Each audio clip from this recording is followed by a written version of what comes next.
ಇದು ಅಲ್ಲಿಗೆ ಶಿಫ್ಟ್ ಆಗಬೇಕು, ನಾವು ಅದು ಕಟ್ಬಿಟ್ಟು ಶಿಫ್ಟ್ ಆಗಬೇಕು. ಶಿಫ್ಟ್ ಆಗೋಕ್ಕೆ ಮುಂಚೆನೇ ಮಾಡ್ತೀವಿ, ಅಷ್ಟು ಒಳಗಡೆ ಮಾಡ್ತೀವಿ, ಏನೋ ಔಷಧಿ ಕೇಳಿದ್ರೆ ಮಾಡ್ತೀವಿ ಅಷ್ಟೇ ಸರ್. ಯಾವುದು?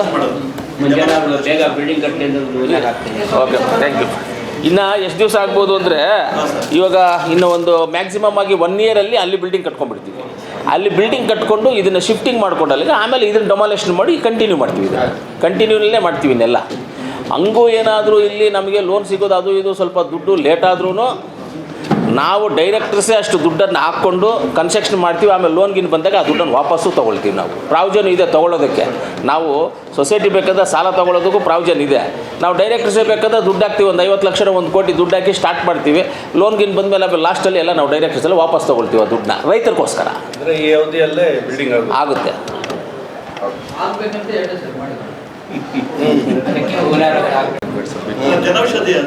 ಮಾಡಿಸಿದ್ದಾರೆ ಅಂತ ಹೇಳಿದಾರಲ್ಲ ಗುಜಿನಲ್ಲಿ ಮಂಜಣ್ಣ, ಉತ್ನೂರು ಸೊಸೈಟಿ ಅಧ್ಯಕ್ಷ. ನೀನು ಉತ್ನೂರು ಸೊಸೈಟಿ ಅಧ್ಯಕ್ಷ. ಇದೇ ಸೊಸೈಟಿನಲ್ಲಿ ಡೈರೆಕ್ಟರ್ ಆಗಿದ್ದವರು ಯಾರು? ನಮ್ಮ ಸೂರ್ಯನಾರಾಯಣ ಗೌಡರು, ಪೆತ್ತಾಂಡ್ಲಲ್ಲಿ ಸೂರ್ಯನಾರಾಯಣ ಗೌಡರು ಬೈರ್ಕೂರು ಸೊಸೈಟಿಯಿಂದ ಬಂದಿದ್ದರು. ಯಾಕೆ ಅವರಿಬ್ಬರು ಓಟು ಎಲಿಜಿಬಲ್ ಇಲ್ಲ? ನನ್ನ ಓನ್ ಸೊಸೈಟಿ ಯಲವಳ್ಳಿ ಸೊಸೈಟಿ, ನಮ್ಮೂರು ಪಕ್ಕದಲ್ಲಿ ಯಲವಳ್ಳಿ ಸೊಸೈಟಿ, ಯಾಕೆ ಅದು ಎಲಿಜಿಬಲ್ಗೆ ಬಂದಿಲ್ಲ? ನಮಗೇನು ಇಲ್ಲಿಗಲಾಗಿ ಮಾಡ್ಕೊಳ್ಳೋಕ್ಕೆ ಬರೋದಿಲ್ವಾ? ಮಾಡ್ಕೊಳ್ತಾ ಇದ್ವಿ ಬೇಕಂದರೆ. ಆದರೆ ಲೀಗಲಾಗಿ ಯಾರ್ಯಾರು ಇಲ್ಲಿ ವ್ಯವಹಾರ ನಮ್ಮ ಸೊಸೈಟಿನಲ್ಲಿ ಅವರು ನಮ್ಮ ಹತ್ರ ವ್ಯವಹಾರ ಮಾಡಿದ್ದಾರೆ ಅವರು ಮಾತ್ರ ಎಲಿಜಿಬಲ್ಗೆ ಬಂದಿದ್ದಾರೆ. ಯಾರು ವ್ಯವಹಾರ ಮಾಡಿಲ್ವೋ ಅವ್ರು ಎಲಿಜಿಬಲ್ಗೆ ಬಂದಿಲ್ಲ.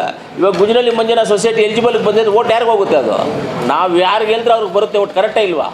ಸೂರ್ಯನಾರಾಯಣ ಗೌಡ್ರಿಗೆ ಯಾರಿಗೆ ಹೋಗುತ್ತೆ ಓಟು? ಯಲವಳ್ಳಿ ಸೊಸೈಟಿ ಎಲಿಜಿಬಲ್ ತೊಗೊಂಡಿದ್ರೆ ಯಾರಿಗೂ ಹೋಗುತ್ತೆ? ಅಂಬ್ಲಿಕಲ್ ಸೊಸೈಟಿ ಎಲಿಜಿಬಲ್ ತೊಗೊಂಡಿದ್ರೆ ಯಾರಿಗೂ ಹೋಗುತ್ತೆ ಓಟು? ಅಂಬ್ಲಿಕಲ್ ಸೊಸೈಟಿದು ಓಟ್ ಇದೆಯಾ?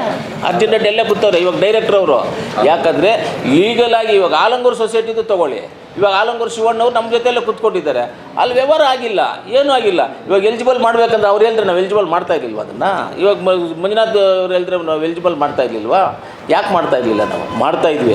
ಲೀಗಲಾಗಿ ಪಾರದರ್ಶಕವಾಗಿ ಇರಬೇಕು ಸೊಸೈಟಿನಲ್ಲಿ. ಯಾರು ನಮ್ಮ ಹತ್ರ ಕರೆಕ್ಟಾಗಿ ಟ್ರಾನ್ಸಾಕ್ಷನ್ ಮಾಡಿದ್ದಾರೋ ಅವರೇ ಎಲಿಜಿಬಲ್ಲು. ಆಮೇಲೆ ಕೆಲವೊಂದು ವೋಟರ್ಸು ಸೊಸೈಟಿಗಳಿಂದ ಅದರ್ ವೋಟರ್ಸು ಶೇರ್ದಾರದ್ದು ಡಿಲೀಟ್ ಆಗಿದ್ದಾರೆ. ಇಲ್ಲಿ ಕಾನೂನಿದೆ, 20 ಗುಂಟೆ ಮಿನಿಮಮ್ ಜಾಗ ಇರೋರಿಗೇ ನಾವು ಇಲ್ಲಿ ಶೇರ್ ಕೊಡಬೇಕು ಅಂತಿದೆ.